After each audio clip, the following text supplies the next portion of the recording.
So this is going to be another movie review. This one's called Shootfighter 2, 1996. I'm giving this 3 out of 5 stars. I thought it was all right, but I didn't think it was as good as the original. This is going to be another Karate Man recommendation. My second one for today. The first one being Assault on Devil's Island with Hogan in it. This one's got Joe Sun, who was in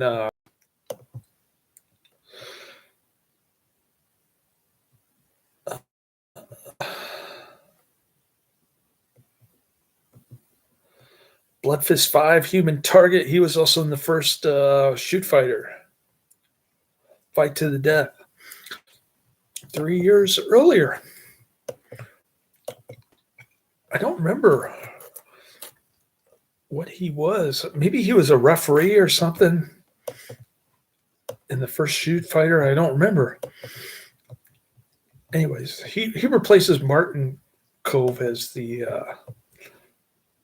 bad guy. He's some short, buffed Korean actor.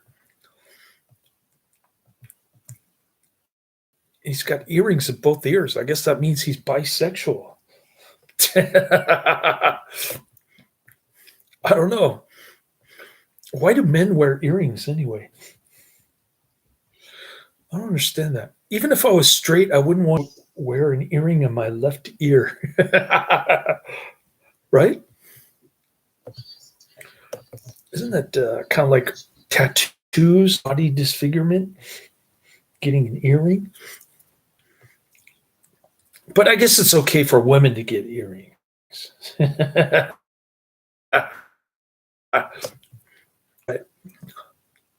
Shootfighter 2. Shinjo and the boys Nick and Ruben from the first movie are blackmailed into helping Rawlings infiltrate an underground shoot fighting ring in Miami. Okay, so there's this white-haired police officer from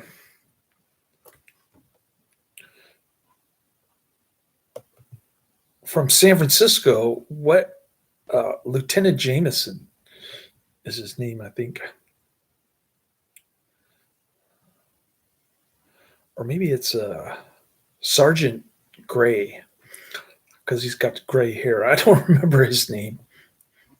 But his kid gets killed in a shoot fighting skirmish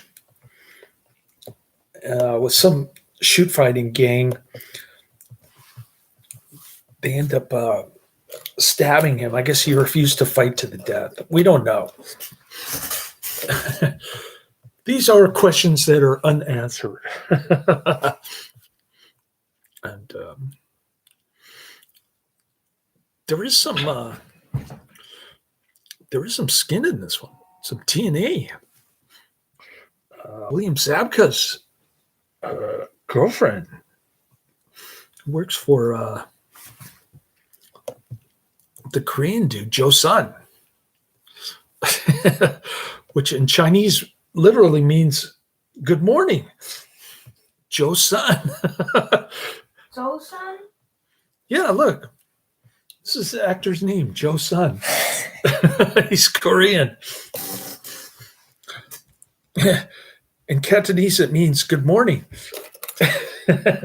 I know this because my former Cantonese coworker, who had dual citizenship, Hong Kong and the United States, Sifity Chu, she taught me Joe Sun, but I never learned how to pronounce it correctly. According to my son, I don't know how to pronounce any Cantonese. All right. So Shootfighter 2, where was I? Oh, yeah, the cop says, you got to stop this ring in Miami. What he's doing, that seems a bit out of his jurisdiction, but says, "You got to help me in Miami, or else I'll throw you in jail for the videotape that the bad guy whom I sprung out of jail has on showing you doing shoot fighting in Mexico." Again, I didn't know he had jurisdiction over Mexico, but okay. If you commit a crime in Mexico, you go to jail in the United States. And that's the blackmail part. So Bolo Yeung is just kind of standing there listening to all this, and he said, I'll help you. Just so happens that Jo-sun is his brother. So you got Shingo from the first movie, played by Bolo Yeung. And then you've got Lance Stewart. It doesn't sound like an Asian name, played by Jo-sun. The bulky, short shoot fighter leader who took Martin Kove's place. Okay, so they're brothers. They got in a fight way back when because Jo-sun stole his dad's money. And then Bolo Yeung says, give it back to Pops. And Jo-sun says, no way, I'm leaving. So it's kind of a grudge match, the ending match between the two brothers. I don't know how to explain the ending. It's kind of a lame ending, if you ask me. All right. So it gets a 4.7 out of 10 on IMDb, only 681 ratings. It's really obscure. I thought the first one was somewhat overlooked. This one is really overlooked. I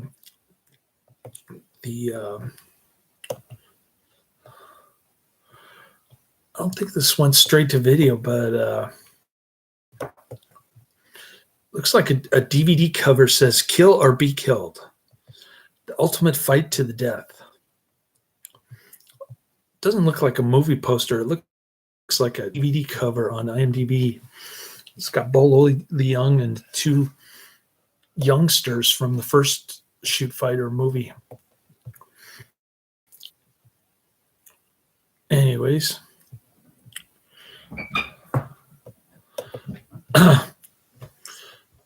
So they're going to stop this Jo-sun dude from conducting shoot fight matches. At first, they agreed to do the regular matches, kind of similar to the first movie. I mean, just knock the guy unconscious, kill him, that sort of thing. And then Jo-sun ends up losing $40,000 to the jail dude, who ultimately goes on Jo-sun's side off camera. You don't figure it out until later on that he's switching sides. He's no longer helping out the police. He's helping out Jo-sun. So naturally, Shingo and the boys get captured, and they're being forced.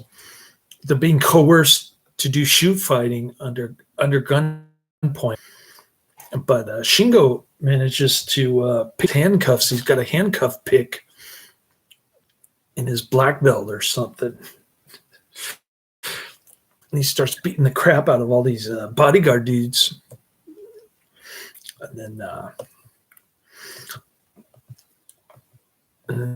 they fight the final round, the two brothers, as promised. So not a great flick, but not as good, nearly as good as the original, but still entertainment, mindless entertainment, the kind that Karate Man likes. Good fight scenes. Not as much gore. It has the the love scene between Babka and his girlfriend. Babka's girlfriend is like a bartender for, I think her name is Sherry or something. She's a bartender for Joseon.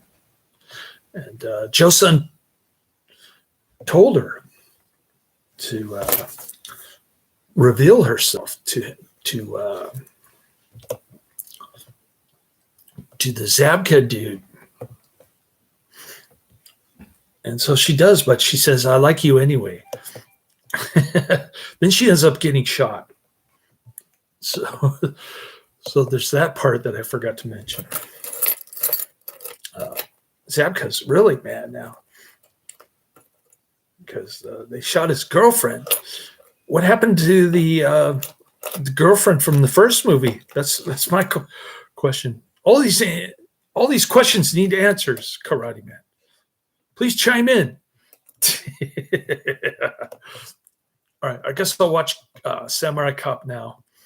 I gotta cook lunch, which is kind of close to breakfast. I don't even know if he can eat tacos at this point because he woke up at like 10:45. He's supposed to be at a baseball game at 11, which I completely ignored. It's totally my fault. His mother told him to tell me, to order me to put an alarm on my phone for him at 9:45, which I refused to do. I'm just going to say I forgot to do it. Didn't interest me. I was more interested in sleeping in. That's my excuse. Although I did wake up at 6, which is super early. I got all my stuff done. Started watching the Karate Man recommendations, the 2 that I did so far today. Assault on Devil's Island and Shootfighter 2. So I got those in. I took a little hour nap from like 8 to 9, I think. And so got a little head start going. I didn't sleep in very much, not nearly as much as he did. What time did you go to bed last night? I don't remember. He doesn't remember. Must have been like 1 in the morning or midnight. He didn't care. It was 10:30 because I showered earlier. Oh, 10:30. So you got 12 hours of sleep. That's pretty good. I guess you won't be tired tomorrow. Yeah. So I got tacos for him, ramen for me, and then I got tacos for both of us for dinner. So vacation is going according to plan. My ex-wife can't order me around, tell me to drive in baseball because she's no longer my wife. She doesn't realize that. She dissolved my marriage. I didn't ask for it. But she still thinks that she's the boss and she can tell me what to do. As the social worker said a couple years ago, she cannot dictate my vacation or my timeshare with him. She cannot. And I'll remind her of that if she tries to give me hell later tonight. I'll be sure to remind her of that. All right. This is how you deal with difficult people, man. To this day, she still harangues me and gives me a hard time, even though we're divorced. It's unbelievable. So, but it's not surprising. I've learned how to deal with it over the years. All right. So let's keep going down this list. Whittle it down to like maybe 2 or 3. All right. Because I keep adding stuff. Karate Man, Adrian recommendations. Oh, Nosa Genre Cult posted a comment. He liked my what was it?